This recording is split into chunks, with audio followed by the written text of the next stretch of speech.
L'histoire de l'écriture, de l'astronomie, de la loi, l'histoire de la civilisation elle-même a pris naissance en un seul endroit. Pas en Égypte, pas en Grèce, pas à Rome non plus, mais en Mésopotamie. La Mésopotamie est une plaine exceptionnellement fertile, située entre le Tigre et l'Euphrate. Pendant 5 millénaires, ce banc de terre, qui constitue l'Irak, le Koweït et la Syrie actuelle, a été le foyer d'innovations qui ont changé le monde pour toujours.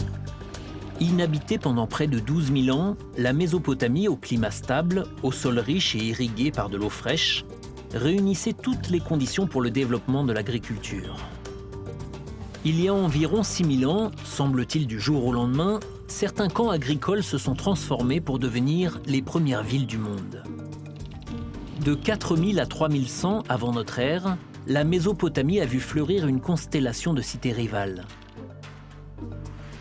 À une époque, elle faisait front commun contre l'empire d'Akkad avant de se diviser pour former les empires d'Assyrie et de Babylone. Malgré les menaces de guerre constantes, l'innovation n'a cessé de rythmer la vie en Mésopotamie. D'immenses monuments ont été édifiés, des palais, des ziggurats, des temples servant à l'observation de rituels pour communiquer avec les dieux. C'est aussi l'époque à laquelle se sont développées les mathématiques, et notamment le système sexagésimal, la création de la minute de 60 secondes, de l'heure de 60 minutes et du cercle complet de 360 degrés. Les Babyloniens avaient recours à leur système mathématique sophistiqué pour cartographier et étudier le ciel. Ils ont divisé l'année terrestre en 12 périodes. Chacune a été nommée d'après les principales constellations, une tradition plus tard adoptée par les Grecs sous le nom de zodiaque.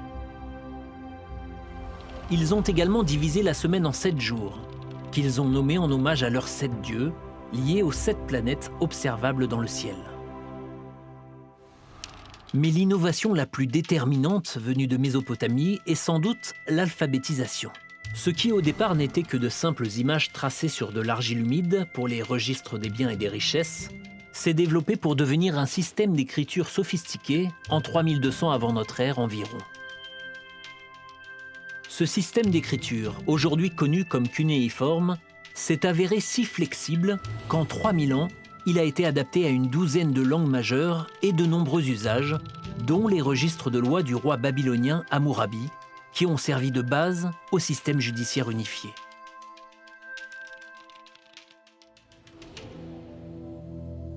Mais les succès de la Mésopotamie ont fini par causer sa perte. Babylone en particulier était si riche que les attaques extérieures se sont multipliées. En 539 avant Jésus-Christ, le Perse Cyrus le Grand s'est emparé de Babylone avant d'étendre son pouvoir sur toute la Mésopotamie. Pendant des siècles, cette région a suscité l'envie des empires étrangers. La Mésopotamie a fini par sombrer comme ses rois dans les brumes de l'histoire. Ces glorieuses cités ont, elles, été ensevelies sous le sable irakien.